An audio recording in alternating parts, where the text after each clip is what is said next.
Welcome back, and we're going to continue discussing linear functions, but now we're just going to change perspectives a little bit and review a little bit of geometry that may pop up on occasion. So if we're imagining we're in a plane, so like the Cartesian coordinate system, 2 dimensions, and we have a line, right? So let's say we have this line. I'm going to call this L1.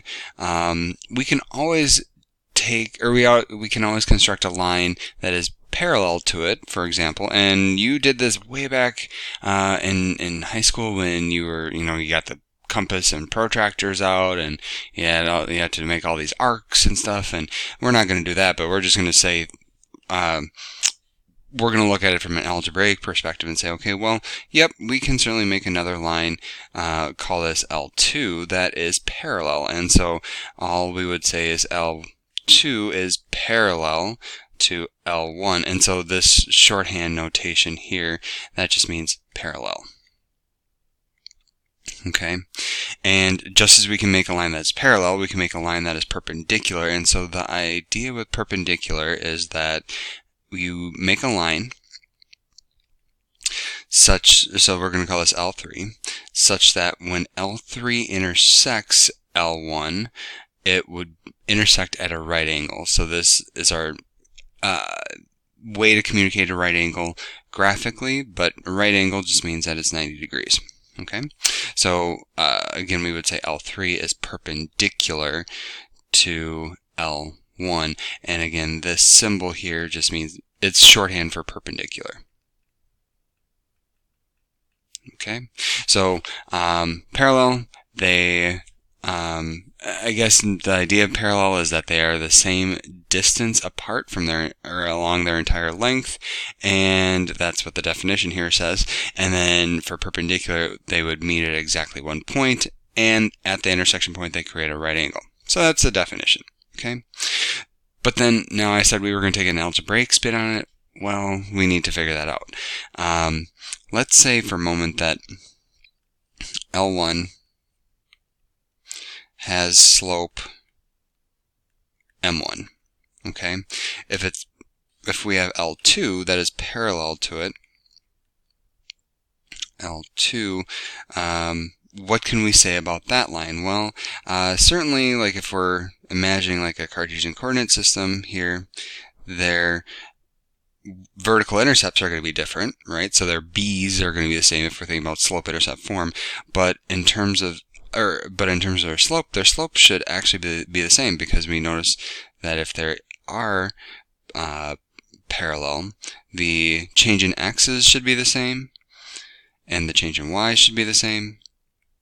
So that means their slopes are the same. So if this one, we say it has slope m2, we get m1 is equal to m2. Okay, so the conclusion here, parallel lines have same slopes. Okay, now perpendicular lines, the story changes a little bit. So again, you have something like L1 here, and then you have L2, we'll call this L3. Okay, intersecting at a right angle. We know that L1 has slope m1, and we're going to call L3's slope m3. Okay, but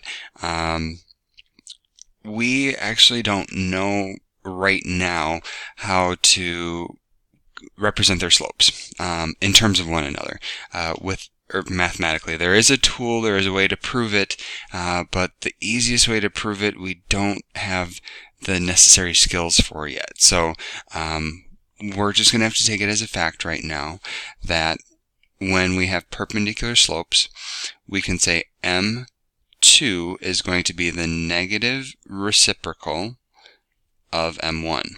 Okay. Another way that you can express this is also if you take the slopes and multiply them together. So you'd multiply m1 over to the other side. This would just be minus 1. Okay. So again, just to recap in words, perpendicular lines have opposite, that's a negative, reciprocal, okay, so you flip the slope as a fraction, slopes. Okay, so here we go.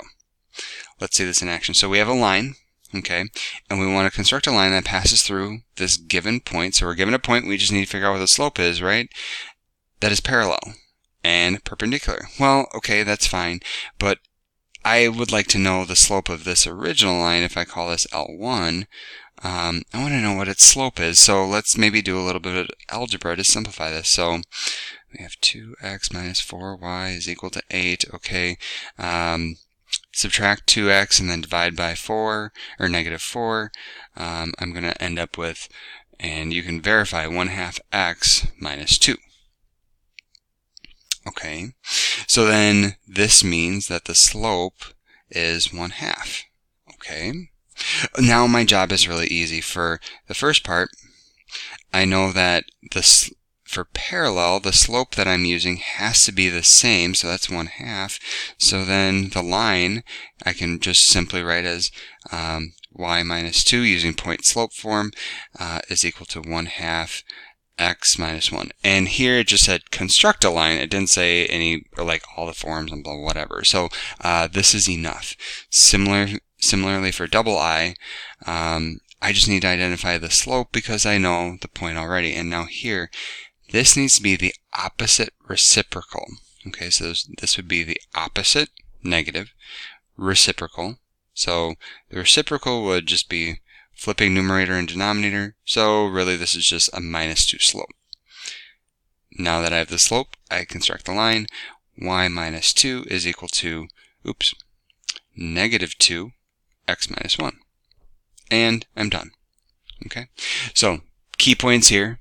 When you're given, or when you're asked to find a parallel line, the slope of your new line has to be the same as the slope of the original line. For perpendicular lines, the slope must be the negative reciprocal, or the opposite reciprocal of the original one. Alright? Then that's it for this video.